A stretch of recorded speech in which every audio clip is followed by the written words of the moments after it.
Hi, and welcome back to TindelWick. For those of you who are new to the channel, we try to discuss issues of the day without any bias, without any prejudice, without any political views, without any religious views.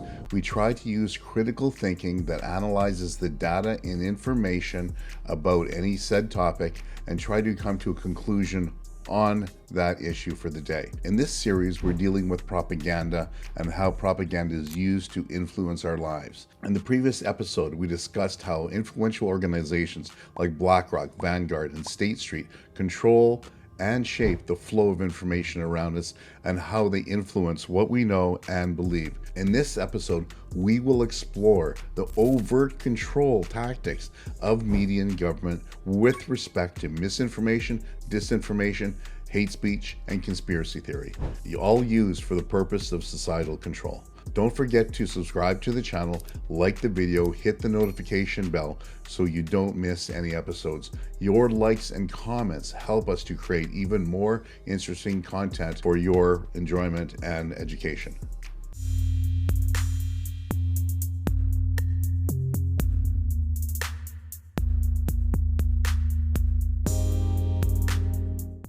In the past episode, we wondered how the social media and the legacy media fell into line for a consistent narrative.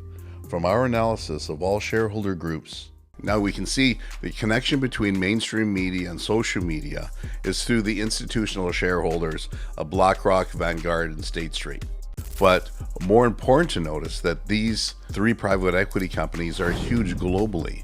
So they also do private business with each of these entities as well. So it's not the shareholding that we might see at 3 or 4%, but it's also the business that's done outside of the public view in the private business which they do.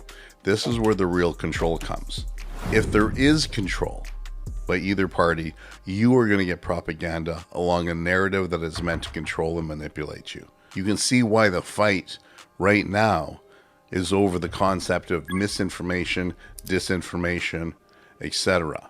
when independent channels speak. When people are only exposed to one perspective or narrative, they are less likely to question or seek alternative viewpoints. Why this is a very scary and challenging video is that we have a representative of a national party saying there's no First Amendment protection over misinformation. I think we need to push back on this. There's no guarantee to free speech on misinformation or hate speech, and especially around our democracy. Well, who determines what misinformation is? We saw from 2020 to 2022 a lot of information that we know now is not true information. And this came from the government. So who defines misinformation or disinformation? Is it the government? MSNBC? Who knows? In Canada and America, burning the national flag is free speech, but the pride flag is hate speech. So says the government. This is an example of how controlling the narrative is so important. Pause the video and write in the comments if you think this makes sense or is hypocritical. Ask anyone who is 60 years old if hate speech was a possibility 40 years ago. They couldn't, because hate speech wasn't even a thing yet. Ask whether a patriot would be racist 40 years ago. Both Democrats and Republicans would laugh at you. This is why Democrats and Republicans should be concerned, because anti-constitutional propaganda affects everybody the same way. Maybe one group first, but all groups eventually. Death to Canada! Death to the United States! And death to Israel! Critics, including the federal conservatives, saying the Liberal government must take action. Samadoun has been fomenting these violent and horrific protests and mob actions. This organization is a front for an already banned terrorist group. Good evening. RCMP have been called in to investigate a possible hate crime at a Halifax area school. This after a pride flag was reportedly taken down and set ablaze. We begin the first hour of Fox and Friends with this. This is unbelievable. Anti-Israeli protesters find the Hezbollah flag in front of the New York Stock Exchange. Yes, the terroristic flag located in Lebanon. They're chanting also "Death to America" in a few languages while marching through the streets of various cities in America.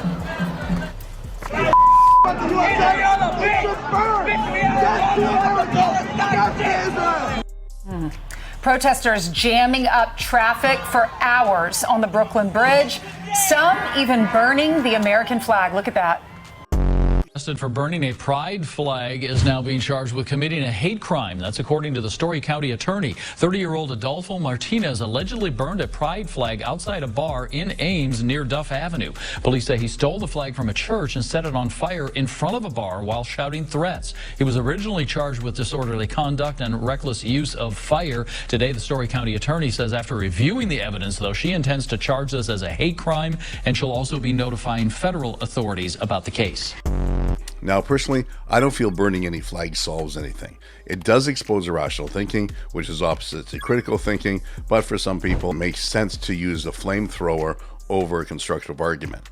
If someone is so upset with their country, why would they not leave the country or work within the democratic structures to change it? Don't be a pussy and gather in a gang and start committing crimes. That just doesn't make sense. If you are upset with wars in a different country, common sense would dictate that you would go there and fight and not cowardly burn the flag of the very country that's giving you safety from the very war you're running from. Like, this is where irrational thinking gets you. It just makes everything confusing. Now, the real stupid people who don't use their brains are the people that follow these very people that protest irrationally. Now, granted, a lot of these protesters are getting paid and creating disturbances to refill or fill in a narrative that's trying to be put forward. But the majority of these people that gather on campuses and protest in the streets are just people who are not using their brain. Critical thinking is required to make rational decisions. This behavior is not appropriate in a mature thinking society. The lowest form of intelligence is destruction. It's primal, and we have evolved as a society to take on challenges with peaceful discourse. Irrational thinking just causes your brain confusion as there's no solution to the problem. Your frustration nurtures hate and fertilizes mental illness. Critical thinking can prevent this from happening by emotionally detaching yourself from the issue. Use your brain, think critically, solutions will present themselves. In the next episode, we'll look at other propaganda strategies you should be aware of to protect your mind and how it makes decisions.